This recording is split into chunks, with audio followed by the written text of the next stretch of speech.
सबसे पहले तो मैं धन्यवाद करना चाहूँगा वरिंदर शर्मा जी का कि उन्होंने मेरे को यहाँ पर इतना आदर और सम्मान दिया, यहाँ पर बुलाकर बांका जी को और AIFT के चेयरमैन संदीप गोयल जी को. And sorry I am going off track. It's a true honour to know Goyal साहब बिकॉज इनके जो ताया जी, I suppose he was distributor of Punjab Kesari and he got martyred जब हालात बहुत खराब थे. Your cousin, okay. तो मेरे को आज ही पता लगा जी. He was one of the 80 members who was killed during the 1980s just because he was protecting the freedom of speech. Okay, coming back to the event today, so it's a true honor to be in your presence, Justice Bindal Saab. And I extend my heartfelt regards for gracing this event and giving your blessings to us.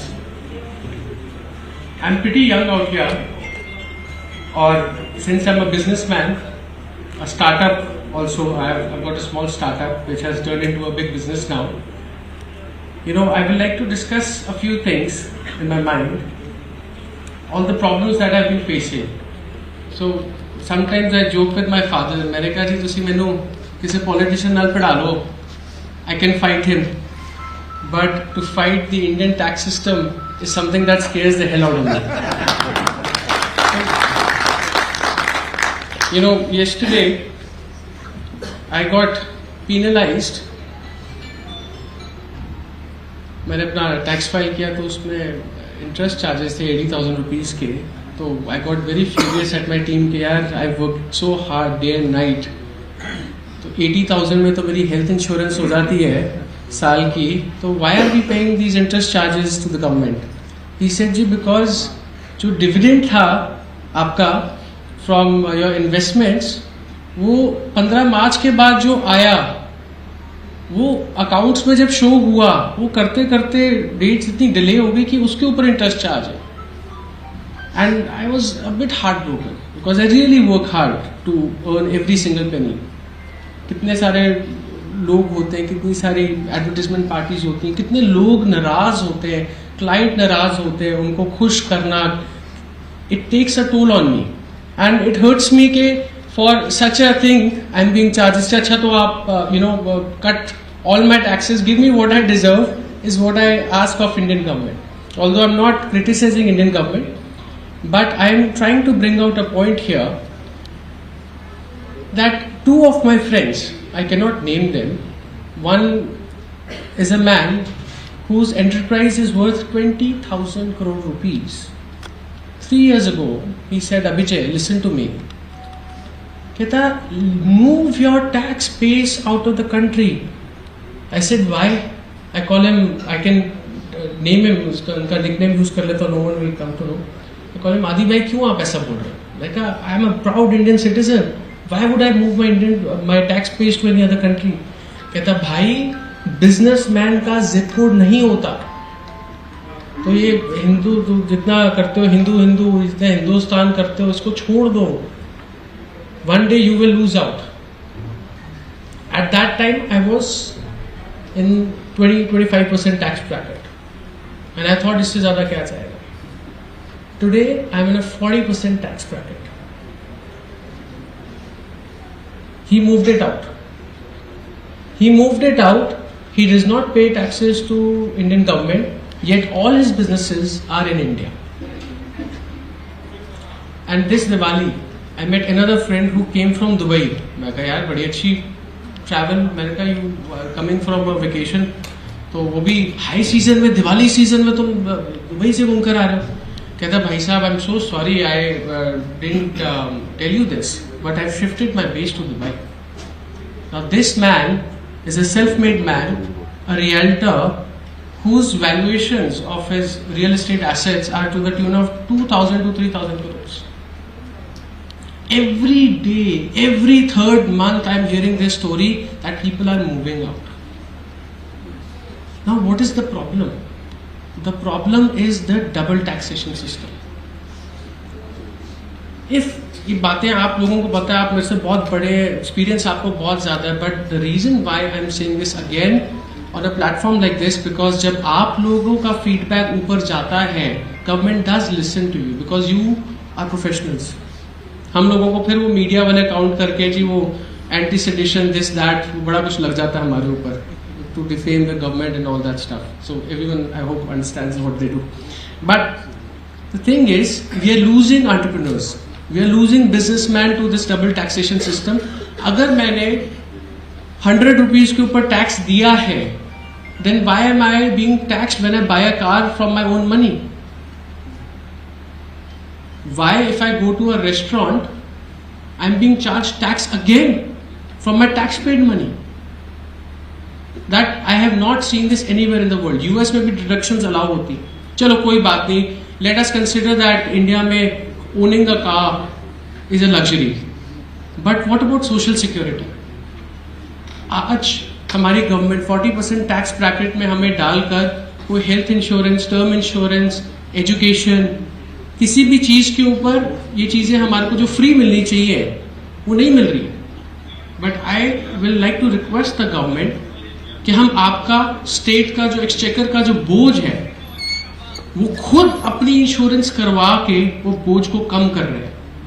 So at least not to profit from the social security that I am paying from my own pocket. अब health insurance है उसके ऊपर भी GST लग रहा है जी, उसके ऊपर भी आप इनकम टैक्स की कोई डिडक्शन नहीं है. मेरे को तो लगता है वो डबल ट्रिपल टैक्सेशन हो जाती है. And same thing with education. Education जो कि एक ऑस्ट्रिया जैसी कंपनी जहां पर 45% 50% ब्रैकेट है tax bracket, they provide free education. मैं फ्री कुछ नहीं मानता. I don't care. I have the money, I earn, I work really hard to earn it. But then please at least don't profit out of the activity which will grow me. Because ultimately I am going to give back to this country. Last but not the least, the third topic that really concerns me is that जो लोग tax भर रहे हैं वो सिर्फ और सिर्फ 5% है. 50% जो है वो ITR ऑन भरते जिनके ऊपर कोई टैक्सेशन नहीं.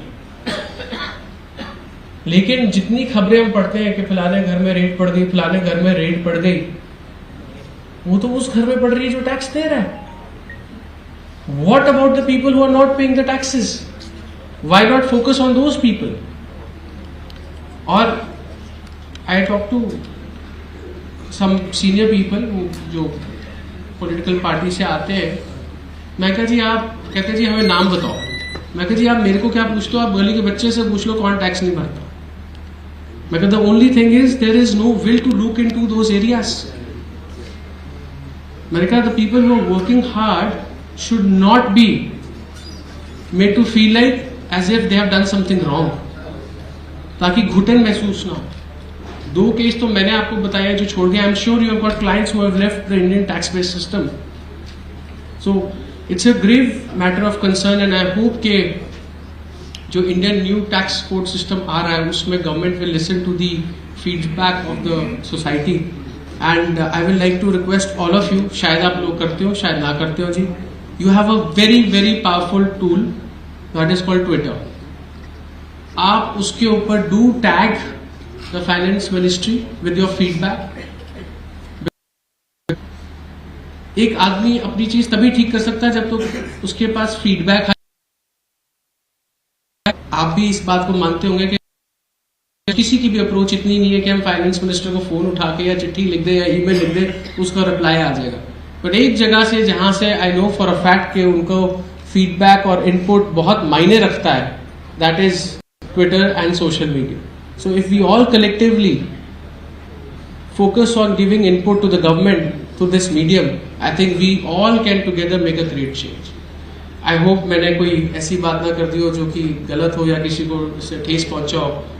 But I think it was a feeling of a young entrepreneur or a young businessman जो दिक्कतें फेस कर रहा है इस माहौल में. And I hopefully you'll excuse me for anything that I've said wrong. Thank you so much. देखो यहाँ प्रोग्राम में आए तो सबसे पहले यशवर्धन जी की आवाज़ सुनी, उससे थोड़ा हौसला हो जाता है कि भी यहाँ हिंदी में चलेगा काम, पंजाबी में चलेगा. पहले चंडीगढ़ में रहे हैं, तो कोर्ट में तो आपको पता कि किसी को आती हो ना आती हो बोलते इंग्लिश में। और ये खाली पंजाब की बात नहीं, सुप्रीम कोर्ट में भी हमें देखते हैं, वहाँ ऐसे भी एडवोकेट हैं जो इंग्लिश की एक लाइन नहीं बोल सकते, वो भी प्रैक्टिस कर रहे हैं। ऐसा आइसोलेशन में नहीं है, आइडिया सिर्फ कन्वे करने का है कि क्या चाहते हो कन्वे करना। अभी मेरे को बता रहे थे एक मैटर चल रहा था सुप्रीम कोर्ट में राजस्थान के जुडिशियल सर्विस के बारे में। किसी कैंडिडेट ने इशू रेज किया कि मेरे बाकी सब्जेक्ट्स में इंग्लिश लैंग्वेज में नंबर 0 कैसे हो गए, बहुत कम नंबर थे, ऐसा पॉसिबल नहीं, बाकी भी पेपर मैंने इंग्लिश में दिए थे।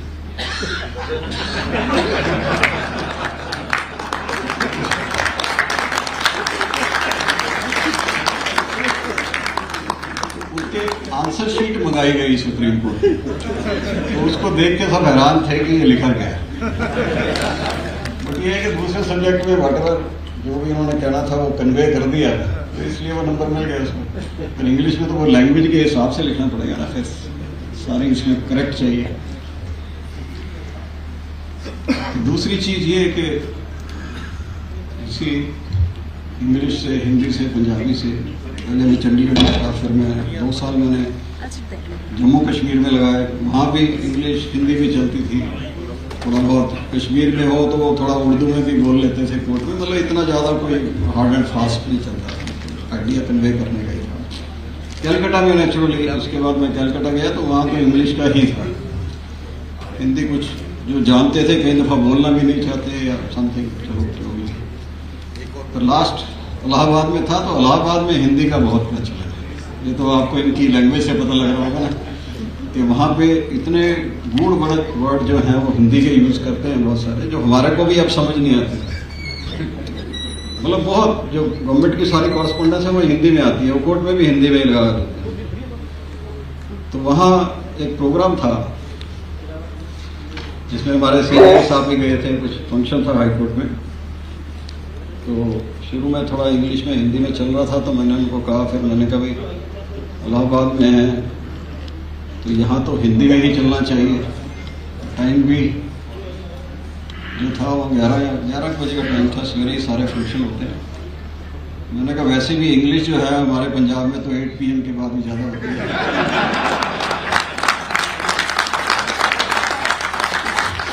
मैं 8 PM की बात कर रहा हूँ, मैं दूसरा 8 PM 8 बजे। एक्चुअल में पंजाब में आप हाँ। बोलते थे पंजाब में 8 PM का है।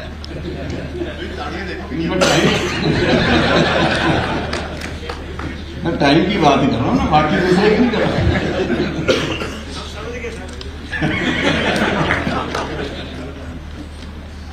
तो ऐसे ही है। अभी जब फंक्शन शुरू हुआ, आप मतलब शुरू से मैसेज देखो क्या है। मैं वही देख रहा था, सबसे पहले वो प्रेयर थी जो कितनी बिफिटिंग है आज के टाइम में।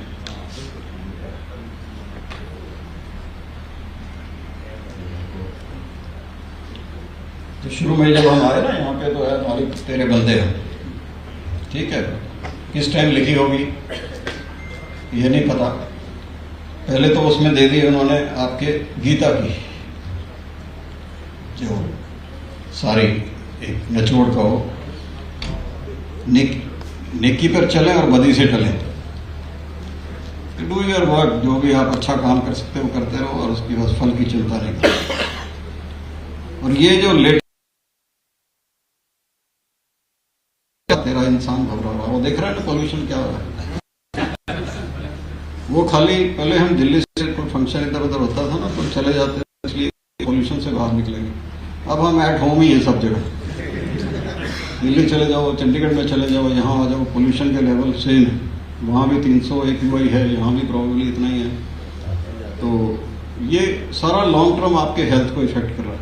ये खाली फर्क पड़ेगा जितना ये तो एक बार खा लेंगे, वो सवेरे ही आदत है ना हमारे को पूरी पूरी खाएंगे, सारा दिन नहीं है पर ये 24 घंटे। और कितनी लंग्स की प्रॉब्लम्स दिल्ली में हैं बच्चों को, वो है, वो आप देख लो। उसके बाद अगली बार ये अगली लाइन ये सुख का सूरज छुपा जा रहा। नेचुरली अब जब इतनी लेयर बीच में आएगी तो सन तो नजर आएगा ही नहीं आपको। ये सारी उस टाइम की चीजें लिखी हुई कितनी बिफिटिंग है। तो वही नेकी पर चले बदी पर चले, तो ये कितना अच्छा मैसेज शुरू में ही हमारे यशवर्धन जी ने स्टार्ट किया जब प्रोग्राम। जो ऑर्गेनाइजर्स हैं उन्होंने ये सारी चीजें, और फिर उन्होंने बड़ी अच्छी स्टोरी बता दी है 3 मूर्तियों की जो है। थर्ड वाली इन्होंने कहा ठीक है अपने दिल में उतार लेंगे, जो बात अच्छी कहेंगे, बट उससे बेटर की बात जो काम कर रहे हैं वो चोपड़ा साहब कर रहे हैं। वो क्या कर रहे हैं, दिल में भी उतार रहे हैं, उसके बाद बोल भी रहे हैं अपने मीडिया के थ्रू, ताकि लोगों में स्प्रेड भी हो। हमने सुन के अपने अंदर रख ली, हम तो ठीक हो गए। वो ठीक है, वो महात्मा गांधी ने कहा था ना कि be the man you want to see in the world. भी पहले अपने को ठीक कर लो तो वर्ड तो अपने आप में। हम लेक्चर ज्यादा देते हैं, अपने को नहीं देंगे, बट ये उसको एब्जॉर्ब भी करते हैं और स्प्रेड भी करते हैं, ताकि पॉजिटिविटी चारों तरफ रहे। तो ये बहुत बड़ा काम है। ये बहुत सारी चीजें हम ऐसे स्टोरीज से मतलब सीखते हैं, जो पहले थी। आई थिंक अब स्कूल्स के अंदर आप देखो तो मॉरल साइंस का शायद सब्जेक्ट ही खत्म हो गया। जो पहले स्कूल्स में हमारे टाइम में मॉरल साइंस का एक सब्जेक्ट होता था, वो प्रॉबेबली स्कूल्स में नहीं है। और ज़्यादा इंग्लिश टाइप की एजुकेशन जो है ना, उसकी तरफ कंपटीशन हो गया। नाम भी स्कूल के इंग्लिश है, और उसके बाद फिर टीचिंग भी वो डिफरेंट होगी, क्योंकि हम शायद अपनी जो वैल्यू है वो इससे लगा रहे हैं ज़्यादा कि किसको कितनी इंग्लिश बोलनी आती है। कंटेंट क्या है ये नहीं पता, कि ये इंग्लिश बहुत अच्छी बोलता है तो बहुत अच्छा होगा। और वो हमने दिल्ली में आके भी देखा, बहुत सारे लॉ स्टूडेंट आते हैं बहुत अच्छे कॉलेजेस से, डाटा साहब ने बताया। खैर वो उस 20% में तो नहीं है, उनको एडमिशन किसी अच्छे लॉ कॉलेज में मिली है तो होंगे तो अच्छे ही, बट वो इंग्लिश बहुत बोलते हैं फराटे से। अगर उनको पूछोगे, हमारे यहाँ सिंपल केस होते हैं 304 है, जिसको हम एक्सीडेंट के केस बोलते हैं, या बिल का मुकदमा है, नॉर्मल लिटिगेशन है, उसके बारे में उसको कुछ नहीं पता इस केस में क्या देखना होगा, लीव असाइड कॉम्प्लिकेटेड केसेस। तो वो खाली इंग्लिश बोलने से कुछ नहीं पता। और जहां तक अभी यशवर्धन जी ने वो बताया था कि ताड़ी ये सिर्फ आपको हेल्थ के लिए भिजवा रहे हैं, उनका आइडिया ये नहीं है। उनको ये था कि लस्सी पी के आए हैं, सो जाएंगे नहीं। तो इनका बैकग्राउंड डिफरेंट रहती है, या आपको कन्वे डिफरेंट तरीके से करना। तो ये तो हो गया, चलो जो एक बिगनिंग है। अभी एक गोवा में टैक्स कॉन्फ्रेंस थी हमारे, जो स्कोरा एक एसोसिएशन है सुप्रीम कोर्ट में, supreme court advocates on record association. उन्होंने एक कॉन्फ्रेंस रखी गोवा में, सब एडवोकेट सब दिल्ली से गए थे उसमें। मतलब जैसे फेडरेशन में आरआरसी करते हैं ना, residential refresher course, that kind of thing. एक ही दिन की कॉन्फ्रेंस थी, इंटरनेशनल कॉन्फ्रेंस, 2-3 कंट्रीज से भी जजेस आए थे, कुछ लोग भी। तो वहाँ एक सेशन उन्होंने रखा, ह्यूमर इन कोर्ट का भी एक सेशन था। क्योंकि बहुत सारा अब आप जो कोर्ट में जाते हैं उसमें आपने देखा होगा बहुत सारा ह्यूमर भी कोर्ट में चलता रहता है। इट्स नॉट सीरियस बिजनेस है सिर्फ केस ही सुन रहे हैं, क्योंकि अदरवाइज लॉयर तो एक केस करके चला जाएगा, हमारे को तो वहाँ 5 घंटे बैठना है, हम शाम तक पागल हो जाएंगे अगर हम खाली केस की तरफ ही ध्यान दें। तो मेरा भी एक सेशन था उसमें आर्बिट्रेशन के ऊपर। सेशन 50 मिनट का था। तो नॉर्मली यही होता है ना कि सेशन में जो चेयर कर रहा हो उसकी बोलने की बारी एंड में आती है। तो हमने भी ये सोचा कि जो कुछ बोलेंगे, 2 सीनियर एडवोकेट थे उसमें, कि जो कुछ वो बोलेंगे हम उसको थोड़ा सम अप कर देंगे। जैसा हमारा काम है, सुन के लिखने का ही काम है ना, हम पहले नहीं लिखते, कुछ सुनने के बाद ही करते हैं। पर जब शेड्यूल आया डिटेल में तो उसने कहा आपने पहले बोलना है। मिनट प्रोग्राम जब वहाँ गोवा में जाके दिया ना, उसने कहा पहले आपने बोलना है, चेयरपर्सन पहले बोले। मैंने कहा ये देखो, ये एडवोकेट्स की एक मतलब मास्टर माइंड है कि भी आज फंस गए हैं तो यहाँ टेस्ट ले लो। ये हमने कहा कोई बात नहीं। हमने भी फिर उनको थोड़े 1-2 इंसिडेंट यहाँ का बता दिया था। एक बार पिछली बार जब लुधियाना में टैक्स कॉन्फ्रेंस हुई थी तो मेरे को उसी से याद आई वहाँ पे। फिर तो सवेरे इनॉग्रेशन फंक्शन हो गया, उसके बाद मेरा सेशन शायद शाम को था, बोलता था अगले दिन था, लास्ट टाइम नेक्स्ट डे था। तो मेरा सेशन नेक्स्ट डे था। तो मेरे को कुछ जरूरी काम हो गया तो मेरे को शाम को चंडीगढ़ वापस जाना था। तो गोयल साहब, संदीप के फादर, वो उस टाइम इंचार्ज थे उसके, तो उन्होंने कहा कोई बात नहीं, ऐसे नहीं जाने देते। उन्होंने जब इनॉग्रल के बाद फर्स्ट सेशन था, कहते यहाँ बैठ जाओ। और वो सेशन था इनपुट टैक्स और आउटपुट टैक्स। उस टाइम काफी ये नया नया काम शुरू हुआ था, 17-18 की बात है। 2014 की।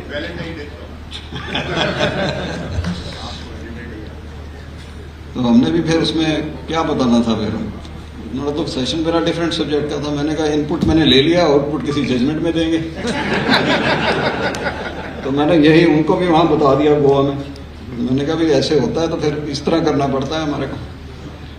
मैंने सेट के भी ह्यूमर की बात ही है, क्योंकि देखो लॉ तो आपको सबको मेरे से ज़्यादा पता है, तो मैं तो ऐसे आपके साथ 2-4 चीज़ें शेयर कर दूँगा, और भी थोड़ी सी चीज़ें जो हैं। तो ह्यूमर की बात थी, मैंने उनको ह्यूमर की बात बताई एक ऐसी कि कोर्ट में एडवोकेट केस करके निकलने के बाद बड़ी तेजी से जा रहे हैं कॉरिडोर में, क्लाइंट उनका पीछे पीछे है। तो वो उनको पूछ रहा है जी आपने क्या आर्ग्यू किया था। उसको समझ नहीं आया कुछ, क्या कोर्ट में बहस हुआ था, बहुत सारी चीज़ें नहीं पता लगती। बहुत देर पीछे पीछे चलता रहा कि जी आपने कौन सा लॉ आर्ग्यू किया, कौन सा पॉइंट आर्ग्यू किया। शर्मा जी को पता है। तो उनको गुस्सा आ गया। गुस्सा आने से वो कहने लगे, कहते भाई लॉ पॉइंट तो जज पूछता रहे, हम उसको नहीं बताते, तेरे को क्या बताने।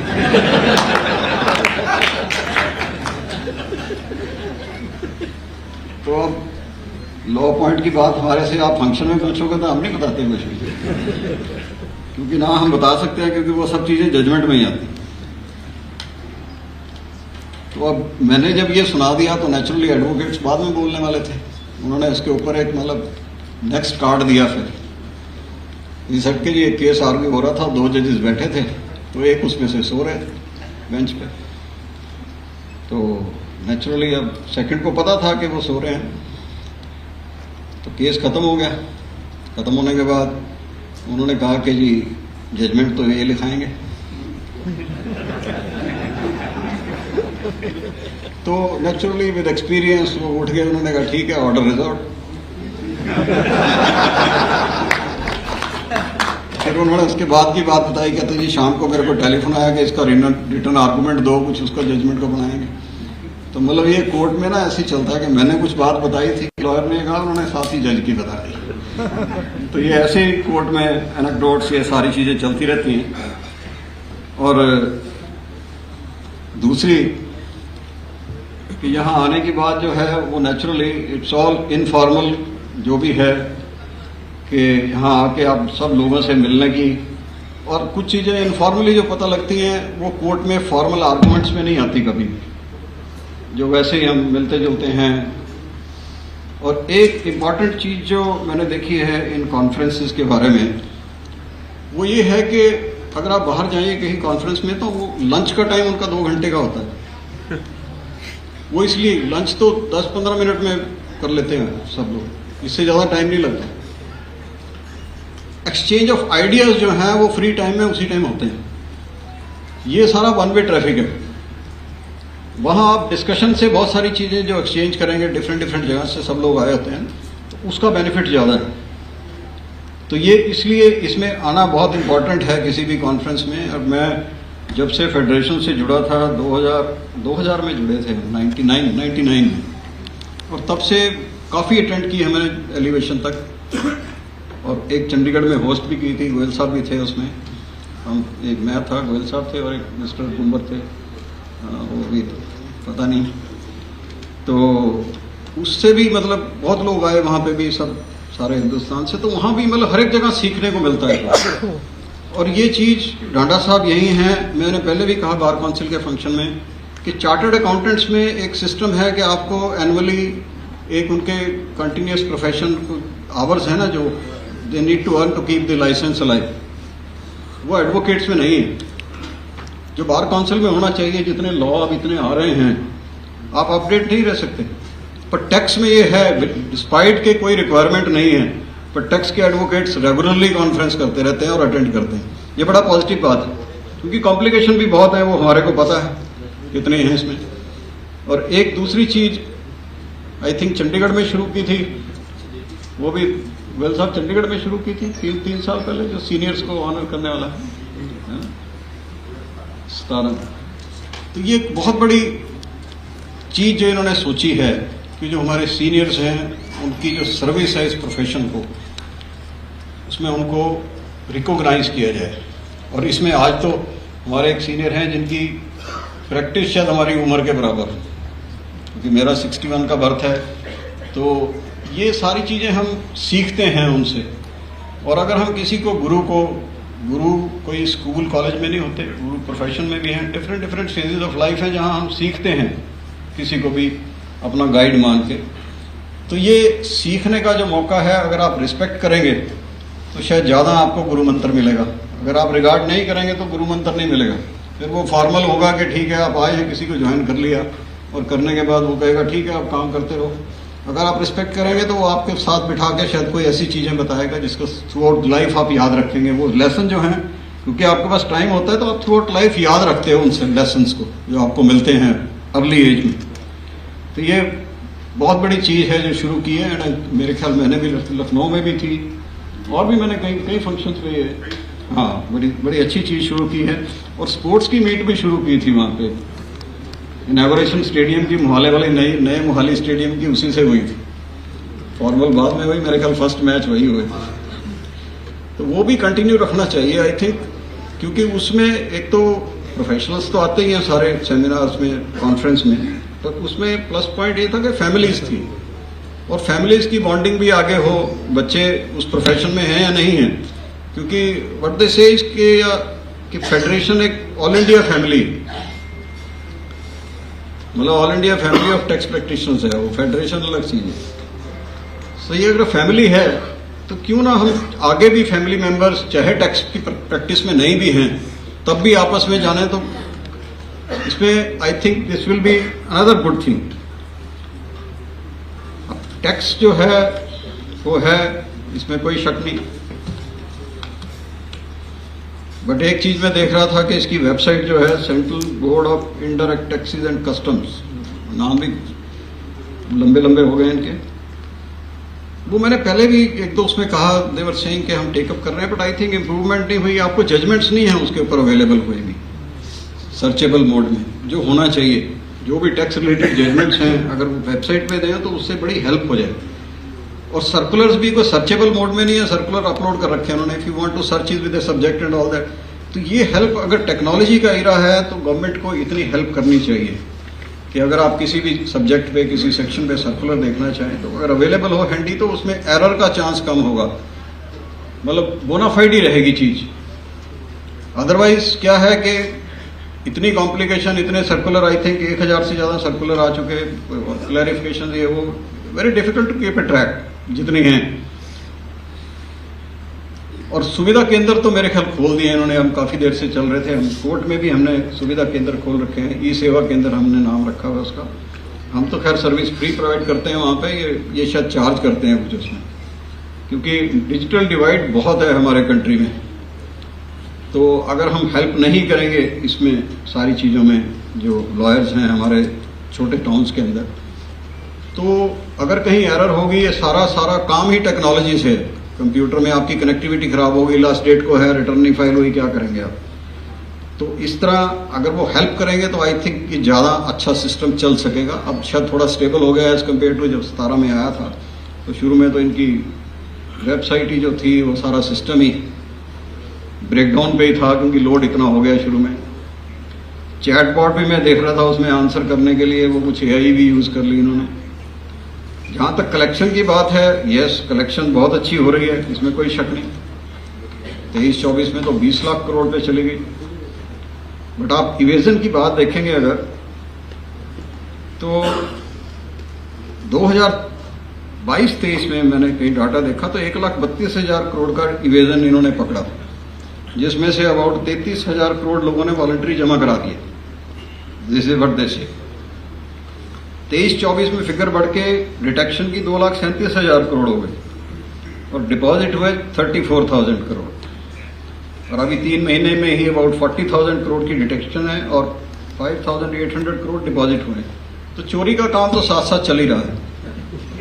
मतलब अब ये रेट ऑफ टैक्स है या क्या डिफरेंट रीज़न है, उसका अब यहाँ तो क्या डिस्कशन होगा। और रेवेन्यू कलेक्शन के रेशो में अगर हम लगाएं इसकी इवेजन, जो 22-23 में 7% थी और 23-24 में 11.75% होगी, तो चोरी कुछ बड़ी है जितनी कलेक्शन है उसकी परसेंटेज अगर लगाएंगे। और पहले 3 महीने में 7% के करीब है इस बार।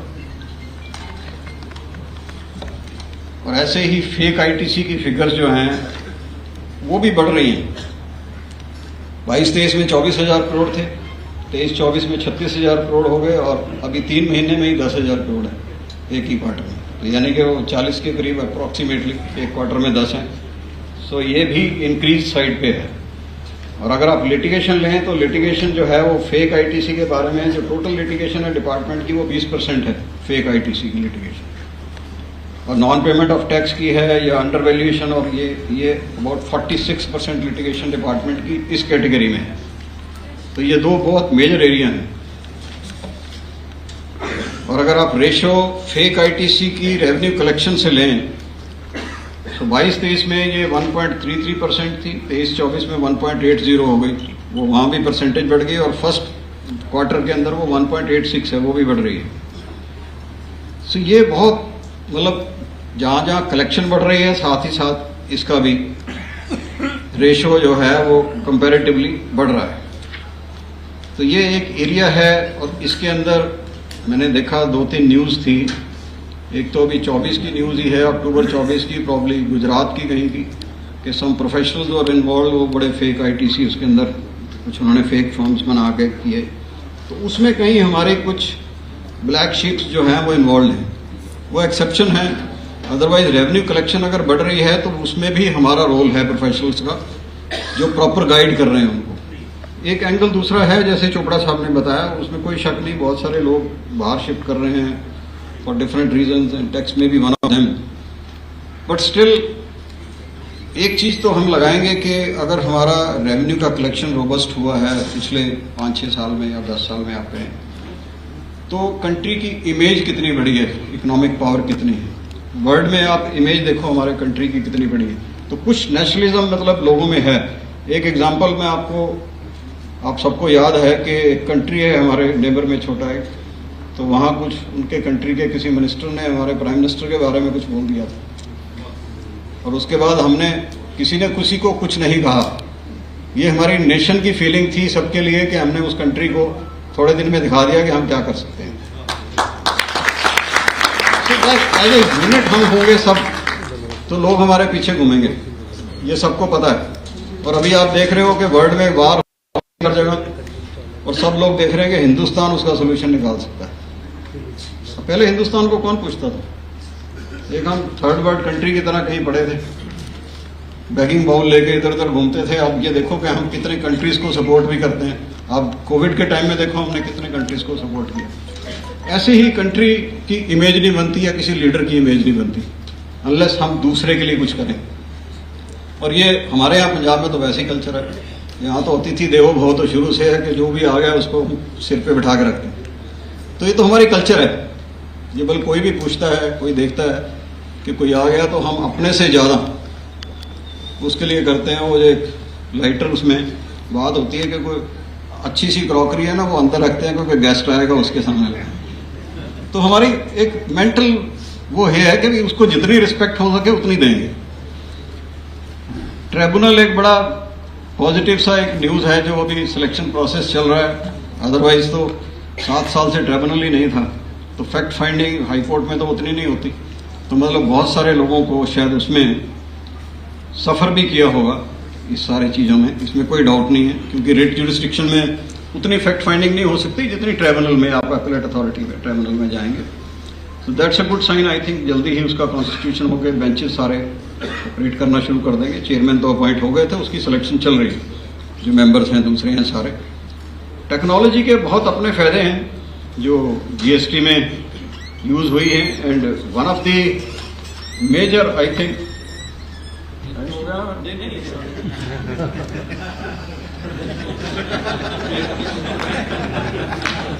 ये मेरे को बता रहे हैं 8 PM तक चलना है। ਦੇ ਮੌਕੇ ਆ ਮਿਲਾ ਨਾ ATM ਦੇ ਬਾਅਦ ਵੀ ਚੱਲੇ ਲੋਕ ਸ਼ੇਪ ਜਦੋਂ ਵੀ ਜਾਂਦੇ ਸੀ ATM ਦੀ ਗੱਲ ਕਰਦੇ ਸੀ ਹੁਣ ਤੇ ਪੰਜਾਬ ਦਾ ਮਾਰਦਾ ATM। बट टेक्नोलॉजी का यूज़ जो है ना टैक्सेशन में अब इन्होंने काफ़ी वाइडली जो पब्लिक डोमेन में आपको नहीं पता वो भी है, पता भी होगा, मतलब इट्स नॉट कोई इसमें चोरी है। आर्टिफिशियल इंटेलिजेंस का बहुत ज़्यादा यूज़ इसमें आप कर रहे हैं, इसी से बहुत सारी डिटेक्शन भी हो रही है। जैसे आपका ई वे बिल उन्होंने लगाया, उससे आप टोटल ट्रैकिंग है आपका व्हीकल कहाँ जा रहा है। और वो खाली टैक्स डिपार्टमेंट का सिस्टम नहीं है, वो बहुत सारे एलाइड सिस्टम जो गवर्नमेंट के हैं कि व्हीकल की मूवमेंट जो है वो चलती है, बहुत सारी जगह से कंट्रोल होती हैं चीज़ें, क्राइम के पॉइंट ऑफ व्यू से भी होती हैं, और डिफरेंट इनके सैटेलाइट्स हैं जो चीज़ें मॉनिटर करते हैं। तो ये शेयरिंग ऑफ डाटा है और आर्टिफिशियल इंटेलिजेंस से उसको मैच करके ये दे कैन टेक आउट के ट्रक लुधियाना से दिल्ली जाना था पर ये चला गया चंडीगढ़ की साइड में, वो फर्स्ट क्लास उससे ट्रैक कर सकते हैं इसको। तो वो एक रीज़न है जिससे ये कलेक्शन बढ़ रही है। एक सेंट्रल इकोनॉमिक ऑफेंसेस ब्यूरो है, नेशनल इकोनॉमिक ऑफेंसेस रिकॉर्ड है, तो ये बहुत सारा है। डाटा शेयरिंग डिफरेंट डिपार्टमेंट्स की, बैंक से डाटा शेयरिंग, ये सारी चीज़ें जो मिसमैच हो रही हैं ट्रांजैक्शंस, उससे ये सारी चीज़ें निकाल लेते हैं कि कहाँ हमारा मिसमैच है, हमने क्लेम कुछ किया वो फर्म है नहीं। और दूसरी चीज़ और है, ये आजकल जो आपके फ्रेश रजिस्ट्रेशन है वो भी सब ऑनलाइन ही है। अब इनिशियली उसकी इमीडिएटली 2-4-6 महीने ट्रांजैक्शंस पूरी मॉनिटर होती हैं ओनली टू सी। आपको पता है ना, बहुत फ्लाई बाय नाइट ऑपरेटर हैं, फर्म रजिस्टर की 6 महीने ट्रांजैक्शन की, उसके बाद बंद कर दी छुट्टी। तो इमीडिएटली अगर उसमें कोई लार्ज ट्रांजैक्शन है वो तभी उसको मॉनिटर कर लेते हैं, तभी उसके वहाँ चेक हो जाएगा। तो ये आर्टिफिशियल इंटेलिजेंस का फायदा भी है हमारे को। अब दूसरी चीज़ इन्होंने अभी की लेटेस्ट वर्चुअल हियरिंग की, आई थिंक वो इनकम टैक्स में भी है नोटिस या उसमें दिया है इन्होंने कि मैंडेटरी वर्चुअल हियरिंग है, otherwise reasons to be recorded है कि अगर आपने फिजिकल हियरिंग करनी है। तो वो एक अच्छी चीज़ है। बहुत सारे छोटे छोटे इश्यूज तो आई थिंक सॉर्ट आउट हो सकते हैं वर्चुअल हियरिंग से। बहुत कॉम्प्लिकेटेड हो, रिकॉर्ड दिखाना हो तो पर्सनली मैं भी कहूँगा कि शायद ना हो सके, क्योंकि जिसमें रिकॉर्ड काफ़ी सारा आपको दिखाना है। कोर्ट में भी हम बहुत देर से वर्चुअल हियरिंग का सिस्टम चला रखा हमने, और कोविड में तो हमारा सारा सिस्टम चला ही उसी से। अगर कोर्ट ऑपरेट की है, बारिंग जो शुरू में 1-1.5 महीना बंद रही, टोटल लॉकडाउन था, उसके बाद कोर्ट टोटल ऑपरेशनल रही। हमने फाइलिंग से लेके हियरिंग से लेके उसकी कॉपी भी अपलोड करके उसको घर ही में मिल जाती थी, कोई किसी को जाने की जरूरत नहीं थी। और एविडेंस रिकॉर्डिंग में उसमें ना बहुत जगह वीसी की हियरिंग का जो है वो हमारे यहाँ भी यूज होती है। और मैं जब कलकत्ता में था, हमने तो 5 जजेस बेंच सुना था एक वीसी से में थे। रिकॉर्ड हमारे पास हार्ड कॉपी भी थी, सॉफ्ट कॉपी भी थी। कुछ लॉयर भी बाहर थे, कोई मंसूरी में था, कोई नैनीताल में था, कोई दिल्ली में था, कोई डिफरेंट जगह से आर्ग्यू कर रहे थे। और उसके तो पेपर भी मेरे ख्याल 20,000 की तो पेपर बुक होगी 20,000 पेज की। बट स्टिल, क्योंकि उसके अंदर वेट नहीं हो सकता था तो इसलिए वो सुने। तो ऐसा नहीं है, बट ये है कि अगर बहुत कॉम्प्लिकेशन है तो रिक्वेस्ट हो सकती है, तो वो उन्होंने विंडो छोड़ दी है उसमें। बट अगर वर्चुअल से करेंगे तो उसका आप लगाइए कि हमारा आजकल पॉल्यूशन खराब है, तो अगर आप सड़क पे ही चलेंगे गाड़ियां लेके तो नेचुरली हियरिंग के लिए जा रहे हैं। टाइम अगर दिल्ली में किसी ने किसी एक जगह से दूसरी जगह जाना है तो 1-1.5 घंटा तो नॉर्मल लगा के चलता है कि वहाँ लगेगा। हम इस तरफ लगाते थे 1-1.5 घंटे में तो हम लुधियाना से चंडीगढ़ पहुँच जाएंगे। वो दिल्ली में ही है, एक से एरिया से दूसरे एरिया में, तो उनके माइंड सेट है कि 1 घंटा लग जाएगा तो कोई बड़ी बात नहीं। तो वो सड़क पे चल रहा है तो 1 घंटा उसकी गाड़ी ऑन है तो कितना वो वहाँ पे पॉल्यूशन क्रिएट कर रहा है। तो ये बहुत सारी अलाइड चीज़ों का फायदा है इनसे, टेक्नोलॉजी से। तो इट शुड बी यूज्ड, इसमें कोई शक नहीं है। बट इसका एक और फायदा भी है, अब ऑनलाइन हियरिंग चल रही है, अगर लॉयर को आर्ग्यू नहीं करना, डेट लेनी है तो बीच बीच में थोड़ी डिस्ट्रप्शन करते रहो। उसके बाद दो जी ये कनेक्टिविटी कुछ खराब है तो डेट दे दो, मैं अगली डेट को आर्ग्यू कर दूँगा। ये कोर्ट में भी चलता है हमारे। बट उसका दूसरा हमारे पास भी सोल्यूशन है, किसी एडवोकेट को सुन लिया वो फिर भी बोल रहा है, अगर हमने नहीं सुन रहा तो हम माफ कर देते हैं। दोनों तरफ फायदा है, ऐसा नहीं है कि एक तरफ ही है।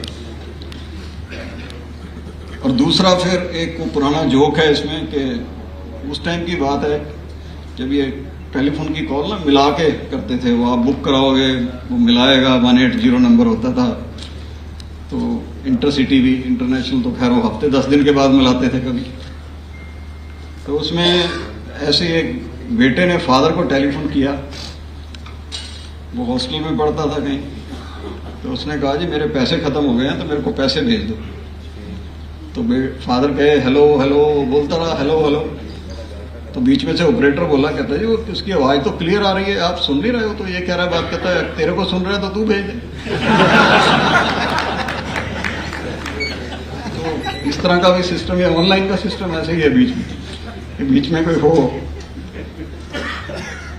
बट एआई जो है ना, ये एक बहुत बड़ा डेंजरस सब्जेक्ट है इनफैक्ट। अब इसके बारे में भी हमारे को सबको अवेयर ऑफ रहना चाहिए, क्योंकि यूज तो हम कर रहे हैं सारे बहुत सारी चीज़ों में, बट डेंजर बहुत है इसके। एक जो अभी मैं कॉन्फ्रेंस में गया था एआई के, तो उसमें जो इनके फादर हैं, मतलब सॉर्ट ऑफ कहते हैं, जिन्होंने शुरू में स्टार्ट की हैं और की हैं, बहुत सारी इन्वेंशन की है, उनका अब कहना यह है कि नेक्स्ट 20-30 साल में ये ह्यूमन इंटेलिजेंस को ओवर पावर कर देगी, जिस हाल से चल रहा है काम। और दूसरा, इसके साथ ही अगर आपको याद हो, आपने रोबोट फिल्म देखी होगी, तो वो हालात ना हो जाएंगे ये हमारे को डिस्ट्रॉय करने को लग जाए। तो उस स्टेज तक ना लेके जाएं इसको, जहां यूज है हमारा अच्छा वो करें, क्योंकि इसमें डाटा की जहां तक बात है, ये सारा का सारा एआई बना तो डाटा से ही है ना। और डाटा कहाँ से आया उनके पास? जब शुरू में ये सारा आपका बहुत सारी वेबसाइट आई, बहुत सारे सोशल मीडिया प्लेटफॉर्म आए, तो हम भी यहाँ, हमारे यहाँ बहुत सारे लोग तो बिल्कुल वेले हैं ना, बैठ के सारा दिन लगे रहते हैं उस पर। अब उनको नहीं पता कि वो फ्री तो मिल रहा है सारा कुछ, कि वहाँ डाटा सब जा रहा है वहाँ। तो उस डाटा को यूज करके उन्होंने ये सारी चीजें बना दी। और अभी भी जो एआई के अंदर या किसी चीज में डाटा एक्सपोर्ट करते हैं, वो 20% वर्ल्ड का डाटा हिंदुस्तान से जनरेट होता है, क्योंकि बहुत सारे लोग फ्री हैं। एक चीज आएगी कोई हमारे पास, उसको आगे फॉरवर्ड कर देंगे, उसको आगे कर देंगे, वो सारे जगह घूमती है, उससे फिर वो आगे चीजें चलती हैं जो भी है। और डाटा सिक्योरिटी इसमें बहुत इंपॉर्टेंट है, वो आपके पर्सनल डाटा की भी इंपॉर्टेंट है, और साथ में जो गवर्नमेंट के पास है नेचुरली उनको भी डाटा ये इतना है सिक्योर रखना पड़ेगा, क्योंकि बहुत सारे तो सिस्टम गवर्नमेंट में अब ऐसे हैं कि अगर सपोज उनका कंप्यूटर सिस्टम बंद हो जाए तो सारा टोटल फ्लॉप हो जाएगा, क्योंकि मैनुअल रिकॉर्ड नहीं है कोई भी। और उसमें हमारे कोर्ट्स वाले सिस्टम में भी है, क्योंकि मैनुअल रिकॉर्ड बहुत सारी चीज़ों का नहीं है, कई जगह तो मैनुअल रिकॉर्ड है पर कुछ चीज़ों को बिल्कुल रिकॉर्ड नहीं है। और मैं एक न्यूज़ पढ़ रहा था कि ऑस्ट्रेलिया में तो वो दे आर थिंकिंग कि भी हम 16 साल से के बच्चों से नीचे वालों के लिए मोबाइल यूज़ बैन कर दें, क्योंकि हमारे यहाँ ये कोविड ने ज़्यादा प्रमोट कर दिया था इसको। अदरवाइज उससे पहले तो हम अवॉइड करते थे कि बच्चा ना करे, पर वो 3-4 साल 5 साल के बच्चे को भी मोबाइल दे के उन्होंने पढ़ाई कराई है उस टाइम कोविड के टाइम में। एक थोड़ा पॉजिटिव साइन अभी जो था कि इनकम टैक्स डिपार्टमेंट ने सजेशन मांगी कि क्या एक्ट को अमेंड किया जाए, किस तरह किया जाए, और उसमें भी 6500 जो थी वो सजेशन आई। आई थिंक पॉजिटिव साइन है। मेरे ख्याल अबाउट 2013-14 में शायद ये भी एक्सरसाइज पहले भी हुई थी एक बार कि डायरेक्ट टैक्सेस कोड लेके आएंगे, बट वो उस टाइम तो शायद नहीं कुछ हुआ, बहुत सारी एफर्ट हुई। बट अभी हमारे पास रिसेंटली एक केस आया महाराष्ट्र से, वहाँ का 1960 का एक एक्ट है कोई। Can you imagine? हम तो सोचते थे इनकम टैक्स एक्ट बहुत सिंपल है, वो उससे भी सिंपल था। सिंपल इन द सेंस कि एक सेक्शन था जिसके अंदर एक ही लाइन थी पूरे पेज की, कोई फुल स्टॉप नहीं था उसमें, पूरे पेज की एक लाइन थी, कहीं कॉमा लगा, कहीं कुछ लगा, कहीं कुछ लगा। तो हमने कोर्ट में भी कहा, हमने कहा हम तो सोचते थे वही सिंपल है, ये तो उससे भी सिंपल है। और फिर मेरे को दिमाग में एक और चीज आई, मैंने कहा शायद 1961 का इनकम टैक्स एक्ट है, मैंने कहा शायद 60s में ज्यादा सुपर इंटेलिजेंट लोग होंगे जो ये समझ सकते होंगे, अब शायद इतने नहीं है, क्योंकि वो भी 60 का था, ये 61 का है। अच्छा, ऐसी अगर आप ग्रोथ लें कलेक्शन की, तो इनकम टैक्स में भी बड़ी अच्छी ग्रोथ है। और रिटर्न्स तो चोपड़ा साहब ने बता दिया, वो तो ठीक है बात, रिटर्न्स तो बहुत बढ़ गई हैं। अभी last year I think 6.77 crore returns file हुई है, जो 16% इंक्रीज है पिछले साल से। बट वही है, वो रहती नीचे ही है, क्योंकि अगर दूसरी फिगर से हम मैच करेंगे तो वो नीचे है। एक चीज जरूर है कि 2023-24 में असेसमेंट ईयर 22-23 फाइनेंशियल ईयर में हमारे जो करोड़पति टैक्स पेयर है वो बढ़ गए। That figure has gone to 2,20,000। और वो इस अगले साल में जैसे शायद 3,50,000 हो जाएगी। सो हायर ब्रैकेट में जो एसएससी हैं वो बढ़ रहे हैं। एक और फिगर बड़ी इंटरेस्टिंग मैंने देखी अभी कि जो 50 लाख प्लस की अर्निंग के हैं वो 76% हैं। तो मेजर चंक जो है वो 50 लाख प्लस की अर्निंग है, और अप टू 10 लाख की जो कलेक्शन थी इनकम की वो रिड्यूस हो गई है 10% से 6% पे। यानी कि लोअर ब्रैकेट में जो है वो कलेक्शन जो है वो कम हो गई है पिछले 10 साल की वो है। और इस साल की एडवांस टैक्स जो है वो उसमें भी 15% ग्रोथ है अभी। तो दैट शोज के कुछ बिजनेस तो चल रहा है, कुछ एडवाइस प्रॉपर है, कुछ चोरी कम है, तो उसी से ये बढ़ रहा है। कुछ जैसे कि ये जो शेयर मार्केट का बूम है इससे भी प्रॉफिट बहुत जनरेट हुआ है, क्योंकि ये भी 4-5 साल में मतलब लोगों की इमेजिनेशन से ही ज़्यादा दूर दौड़ी है, तो उसमें भी नेचुरली कुछ प्रॉफिट जनरेट हुए होंगे। और एक चीज इनकम टैक्स की भी मैं वेबसाइट देख रहा था, वहाँ पे भी प्रॉबेबली इंफॉर्मेशन जो होनी चाहिए नहीं, जजमेंट्स वहाँ पे भी नहीं देखी मैंने, आईटीएटी की वेबसाइट पे हैं। तो वहाँ पे भी जितनी tax related judgement high court supreme court की हैं वो वहाँ से लेके it can all be linked. जब भी हमारी जजमेंट डिलीवर हो आपस में लिंकेज हो सकती है, हम उसको डालें तो ऑटोमेटिकली उस वेबसाइट पे चली है। तो अगर वो होगी तो जो स्पेशलाइज्ड प्रैक्टिस करने वाले लोग हैं, एडवोकेट्स हमारे प्रोफेशनल हैं, उसका बेनिफिट उनको डायरेक्टली हो सकता है लिमिटेड नंबर ऑफ जजमेंट्स की सर्च से। अदरवाइज अगर आप हमारी वेबसाइट्स देखेंगे ई कोर्ट्स की, एक हमारी वेबसाइट है ESCR, वो बहुत सारे एडवोकेट्स को पता भी है और नहीं भी पता। उस वेबसाइट के ऊपर कोई 1.5 करोड़ तो हिंदुस्तान के हाई कोर्ट्स की जजमेंट्स हैं जो सर्चेबल मोड में है, search engine, top class search engine किसी भी प्राइवेट प्लेयर के बराबर। और अबाउट 45,000 सुप्रीम कोर्ट की जजमेंट है। और कोई भी जजमेंट उस वेबसाइट पे पहले आती है, उसके बाद कोई प्राइवेट प्लेयर लेके उसको अपलोड करेगा। किसी भी वेबसाइट पे आपको बाद में मिलेगी, सब वहीं से लेते हैं। And this is free. तो जो यंग हमारे एडवोकेट्स हैं जो कई दफ़ा ये सॉफ्टवेयर नहीं अफोर्ड कर सकते, तो वहाँ पे भी आप टैक्स डालेंगे, इनकम टैक्स डालेंगे, 148 डालेंगे या कोई भी डालेंगे, वो आपको बिल्कुल सर्च करके जजमेंट दे देगी। और डिफरेंट पैरामीटर हैं सर्च करने के, आप जज के नाम से, नंबर से, नाम से, बेंच की स्ट्रेंथ से, वो सब चीज़ें हैं उसमें। हाई कोर्ट से देखनी है आपने, तो ये बहुत अच्छी एक फैसिलिटी अवेलेबल है ESCR। और इसके साथ ही एक डिजिटल SCR भी है, वहाँ सुप्रीम कोर्ट की है, उसमें हेड नोट भी है। इसमें हेड नोट नहीं है, ये सिर्फ आपको टेक्स्ट मिलेगा जजमेंट का। बाकी अभी इन्होंने मॉनेटरी लिमिट्स बढ़ा दिए हैं, ठीक है। इनकम टैक्स में भी बहुत सारी चीज़ें की इन्होंने टेक्नोलॉजी के यूज़ से, and that is good. Like मेरे पास कुछ शेयर हैं, तो पहले वो साल के एंड में हमारे जो चार्टर्ड अकाउंटेंट थे वो कहते थे जी आप अपनी डिविडेंड की पर्चियाँ संभाल के रखो सारी, उसको टैली करो अकाउंट से सारा कुछ। वो डिफिकल्ट काम होता था, क्योंकि प्रोफेशन में अपना काम सब पीछे रहता है जी, हमारे को सबको पता है, हम क्लाइंट का ब्रीफ लेके घूमते रहते हैं, अपनी चीज़ें कुछ नहीं पता। जैसे कोर्ट में भी है ना, वो कोई एडवोकेट मतलब कोई क्लाइंट पे मुकदमा दे देगा तो उसकी सिरदर्दी हम ले लेंगे, उसको लेके घूमते रहते हैं। तो इससे कितना इजी हो गया, वो सारी की सारी चीज़ें वो उसमें आ जाती हैं अपने आप ऑटोमेटिकली, कहाँ से कितना डिविडेंड आया, कितना इंटरेस्ट आया, वो सिरदर्दी खत्म है, हमने उसको सैलरी सर्टिफिकेट देना है, दैट्स ऑल। अदरवाइज एक बड़ा काम था कि आप घूमते रहो, सैलरी सर्टिफिकेट कहीं TDS का लो, कहीं सर्टिफिकेट यहाँ से लो, सारी चीज़ें ईजी होगी। तो ईजी भी बहुत हुआ है सिस्टम। और ये विवाद से विश्वास स्कीम दोबारा ले आए, ये भी होता है कि 10 एक साल में किसी ने जो चोरी कर ली थोड़े से दे दो उसको, तो ये उस स्कीम का पार्ट ही है। इसके भी लो व्यूज रखते हैं लोग के, क्यों एनकरेज करते हैं इसको। मतलब एक व्यू आता है ये कि लाइक बैंक में OTS आती है, या ये है कि आप एनकरेज क्यों करते हो जो लॉ वायलेटर्स हैं उनको। बट स्टिल ये मैटर ऑफ पॉलिसी है गवर्नमेंट का। पिछली बार भी आई थिंक जो मैंने देखा कहीं, अब कोई भी फिगर जो सोशल मीडिया पे होती है ना, उसकी ऑथेंटिसिटी नहीं होती कोई। बट आई थिंक आप लोगों को तो पता होगा, जहाँ मैंने पढ़ा उसको कि 75,000 करोड़ शायद पिछली स्कीम में इकट्ठे हुए, ऐसा मैंने पढ़ा कहीं। तो इस बार भी दे में भी एक्सपेक्टिंग कि और आ जाएंगे। और दूसरा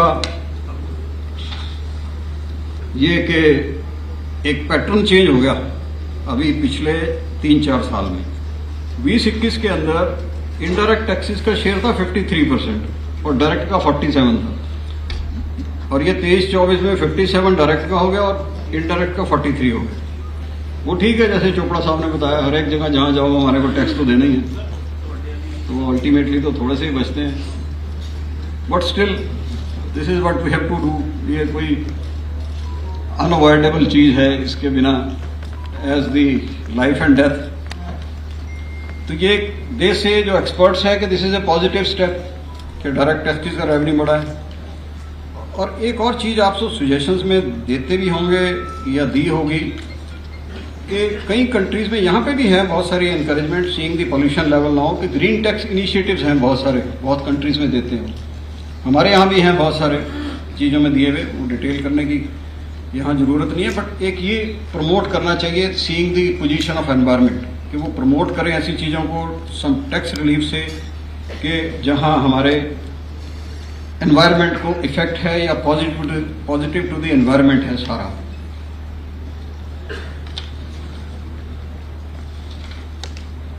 और एक बहुत बड़ी प्रॉब्लम जो अभी आप एआई की उसके हिसाब से देख रहे हैं वो है डिजिटल अरेस्ट की।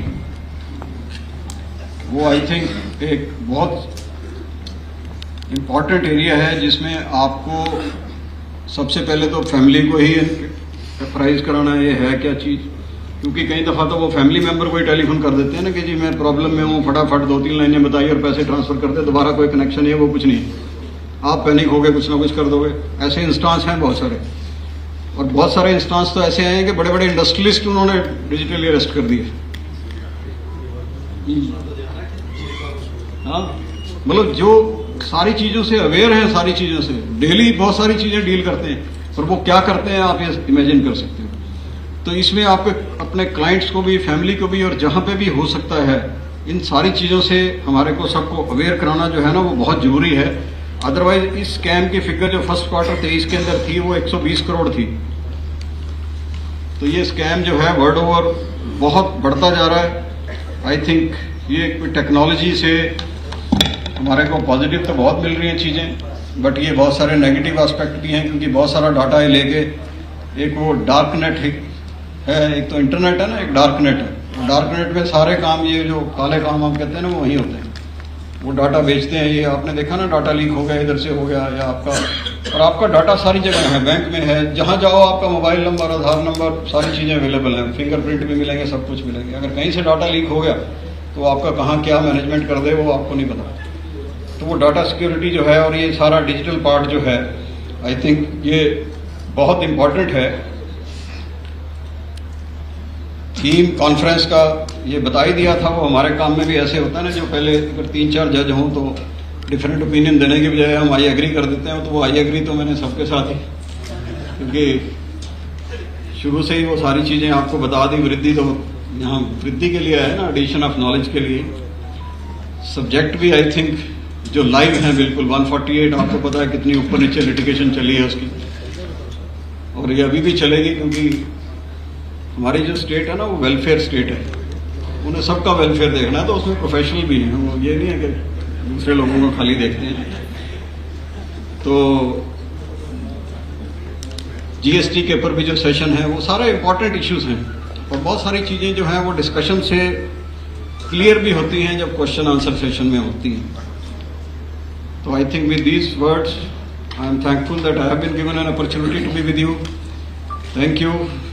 ਅੱਜ all India federation of tax petitioner north zone, Punjab tax bar association, DTB sale tax Ludhiana, taxation bar association Ludhiana, ਚਾਰੇ ਐਸੋਸੀਏਸ਼ਨਸ ਨੇ ਮਿਲ ਕੇ ਇੱਕ ਆਲ ਇੰਡੀਆ ਲੈਵਲ ਤੇ ਕਾਨਫਰੰਸ ਕਰਾਈ ਹੈ ਗੁਰੂ ਨਾਨਕ ਦੇਵ ਭਵਨ 'ਚ, ਜਿਹੜੀ justice Bindal, honourable justice Bindal ਉਹਨਾਂ ਨੇ ਇਨੈਗੋਰੇਟ ਕੀਤੀ, ਐਂਡ ਅਭਿਜੇ ਚੋਪੜਾ ਜੀ ਡਾਇਰੈਕਟਰ ਪੰਜਾਬ ਕੇਸਰੀ, ਉਹ ਅੱਜ ਇਨੈਗੋਰਲ ਸੈਸ਼ਨ 'ਚ ਕਰਕੇ ਗਏ ਹੈ। We are thankful to them.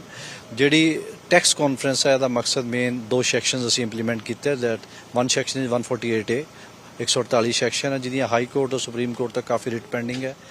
ਜਿਹੜੇ ਇਹੋ ਜਿਹੇ ਸੈਕਸ਼ਨ ਹੁੰਦੇ ਜਿਸ 'ਚ ਲਾ ਪੁਆਇੰਟ 'ਚ ਲੋਕੀ ਫਸੇ ਹੁੰਦੇ ਆ, ਉਹਨਾਂ ਬਾਰੇ ਸਾਡੇ ਜੋ ਡਾਕਟਰ ਰਾਕੇਸ਼ ਗੁਪਤਾ ਜਿਹੜੇ ਦਿੱਲੀ ਤੋਂ ਸਪੈਸ਼ਲ ਆਏ ਨੇ, ਟੈਕਸ ਐਕਸਪਰਟੀ ਨੇ ਮਿਸਟਰ ਸੁਧੀਰ ਸਹਿਗਲ, ਪੈਨਲਿਸਟ ਨੇ, ਉਹਨਾਂ ਨੇ ਅੱਜ ਇਨਲਾਈਟਨ ਕਰਨਾ ਸਾਨੂੰ ਔਰ ਸਾਡੇ ਅਸੈਸਿਸ ਨੂੰ, ਪ੍ਰੋਫੈਸ਼ਨਲ ਨੂੰ ਕਿ how to tackle with the 148 section and second section is the mocks section and third section is the session of bogus billing ITC, ਜਿਹੜਾ ਪੰਜਾਬ ਕੀ ਪੂਰੇ ਹਿੰਦੁਸਤਾਨ 'ਚ ਜਦੋਂ ਦਾ GST ਲੱਗਿਆ ਬੋਗਸ ਬਿਲਿੰਗ ਕਰਕੇ ਡਿਪਾਰਟਮੈਂਟ ਵੀ ਪ੍ਰੋਬਲਮ 'ਚ ਹੈ, ਅਸੈਸੀ ਵੀ ਪ੍ਰੋਬਲਮ 'ਚ ਹੈ, ਪ੍ਰੋਫੈਸ਼ਨਲ ਵੀ ਪ੍ਰੋਬਲਮ 'ਚ ਹੈ ਤੇ ਉਹਦੇ ਐਕਸਪਰਟਿਜ਼ ਥਰੂ ਆਊਟ ਇੰਡੀਆ ਆਏ ਹੋਏ ਨੇ।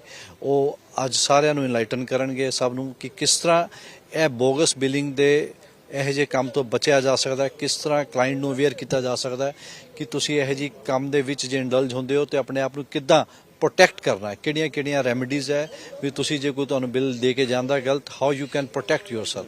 These are the main section which are going to ਡਿਫੈਂਡ।